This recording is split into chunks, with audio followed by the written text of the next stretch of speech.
নমস্কার, আরও একটি নতুন ভিডিওতে আপনাদের সবাইকে জানাই স্বাগতম। তো অন্নপূর্ণা যোজনা নিয়ে আজকের বড় ঘোষণা বা বড় খবর রয়েছে। কিছুক্ষণ আগে মুখ্যমন্ত্রী শুভেন্দু অধিকারী মহাশয় তিনি কিন্তু ব্যাপারটা জানিয়ে দিয়েছেন যে অন্নপূর্ণা যোজনার 17ই আগস্ট থেকে কারা কারা টাকা পাবে, কারা কারা টাকা পাবে না, কি কি শর্ত পালন করলেই তাহলেই পাওয়া যাবে এই অন্নপূর্ণা যোজনার টাকা। এছাড়া যারা পিএম কিষাণ বা প্রতিবন্ধী ভাতা পায় তাদের জন্য কিন্তু একটা দারুণ সুখবর রয়েছে। এছাড়া পাকা বাড়ি এবং জমির পরিমাপ নিয়ে যে তোমাদের কনফিউশন ছিল সেই ব্যাপারেও কিন্তু উনি কিছু বলেছেন। তো সম্পূর্ণ তথ্য আজকের এই ভিডিওটির মাধ্যমে আমরা তুলে ধরবো। তো ভিডিওটা প্রত্যেকের জন্য খুবই ইম্পর্টেন্ট হতে চলেছে। তো দেখে নাও প্রেস কনফারেন্সে উনি কি কি বলেছেন, সম্পূর্ণ ডিটেলসটাই এই ভিডিওটির মাধ্যমে। আর সাথে সাথে আপনারা যদি আমাদের এই চ্যানেলে একদম নতুন হয়ে থাকেন অবশ্যই এখনই চ্যানেলটিকে সাবস্ক্রাইব করে রাখবেন। এই ধরনের যত স্কিম 25 থেকে 60 মহিলাদের রয়েছে যারা 3000 টাকার কম পান বিভিন্ন ভাতা, তাদেরকে 3000 টাকার অন্নপূর্ণা যোজনার ভাতাটাই দেওয়া হচ্ছে। এক্ষেত্রে দুটি ক্ষেত্রে আমরা শিথিল করছি। একটা হচ্ছে দিব্যাঙ্গ ভাতা যারা পান তারা দুটো ভাতাই পাবেন।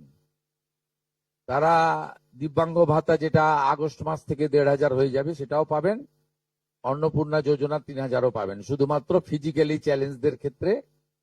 আর পিএম কিষাণ সম্মান নিধির ক্ষেত্রে, এই দুটি ক্ষেত্রে আমরা এটাকে শিথিল রাখছি। এছাড়াও এর আগে যেটা অনেক মহিলার নাম বাদ চলে গেছিল, 3 কক্ষ বিশিষ্ট বাড়ি, এটা গ্রামের ক্ষেত্রে এক্সাম্পট করে দেওয়া হয়েছে। গ্রামের ক্ষেত্রে কোনো বাড়ির সংখ্যা রাখা হয়নি, শিথিল করে দেওয়া হয়েছে।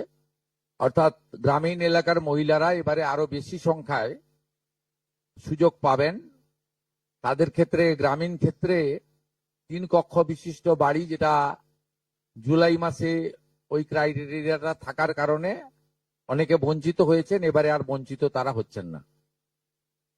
এবং শুধুমাত্র জমির পরিমাণের ক্ষেত্রেও যে 7টি কর্পোরেশন রয়েছে সেখানে 50 শুধুমাত্র 50 ডেসিমেলের বেশি জমির মালিকানা যারা কর্পোরেশন এলাকা, কলকাতা হাওড়া কর্পোরেশন এলাকা 7টি, পৌর এলাকা এবং গ্রামীণ এলাকাতে ছাড় দেওয়া হয়েছে জমির পরিমাণের ক্ষেত্রে।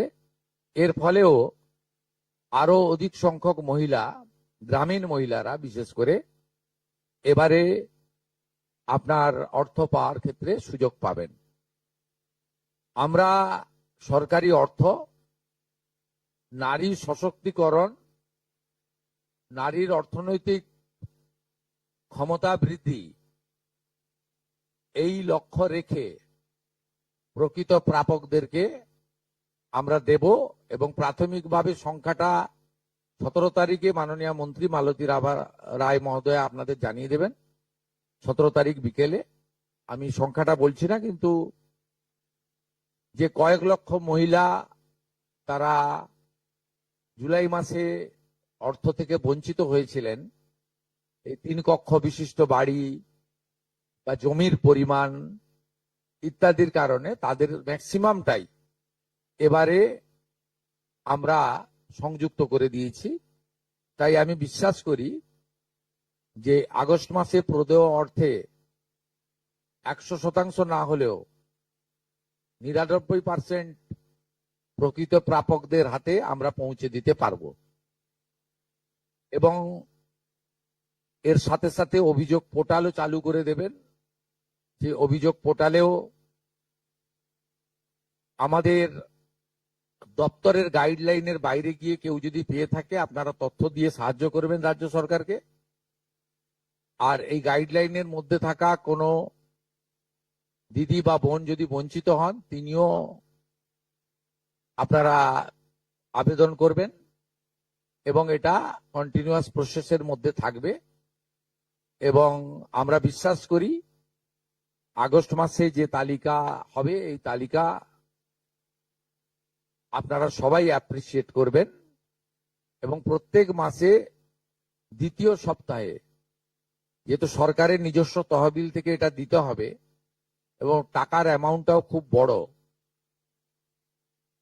অ্যামাউন্টটা যথেষ্ট বড়।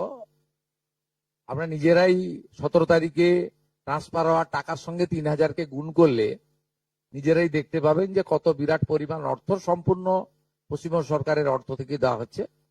আমরা অর্থ দপ্তরের সঙ্গে কথা বলেছি, তারা বিগত দিনেও যে সরকারের 500 প্রথম, পরে 1000, 2 মাসের জন্য 1,500 যে স্কিম ছিল, তাতেও মাসের দ্বিতীয় সপ্তাহে দিতেন মোটামুটি 10 থেকে 15 তারিখের মধ্যে।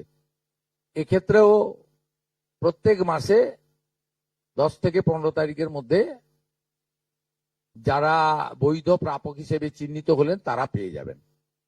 এইটা ক্লিয়ার করলাম এবং আপনাদের সরকার আপনাদের পাশে আছে। মাননীয় মুখ্যমন্ত্রী, বলছিলাম ওই কর্পোরেশনে যেটা বললেন 50 ডেসিমেলের যে বিষয়টা, ওটা যদি আরেকবার বলেন, আর ওই 3 কক্ষের বিষয়টা, ওটা আমরা একটু 7টি কর্পোরেশন এলাকায় যারা হাফ একরের বেশি জমির ল্যান্ডলর্ড, এটা বিগত যে স্কিমে এটাতে পৌর এলাকা বলেছিল, আমরা গ্রামীণ মানে জেলার পৌর এলাকাগুলোকে এক্সাম করে দিয়েছি। কলকাতার ক্ষেত্রে 50 ডিসমিল জায়গার মালিক যিনি আছেন, আশা করি সেটি তার বাড়ি থেকে 3,000 টাকা ডিমান্ড করবেন না। স্যারেন্ডার অপশনও আছেন, যারা মনে করেন যে আমরা সরকারি এই টাকাটা নেব না, স্যারেন্ডারও করতে পারেন।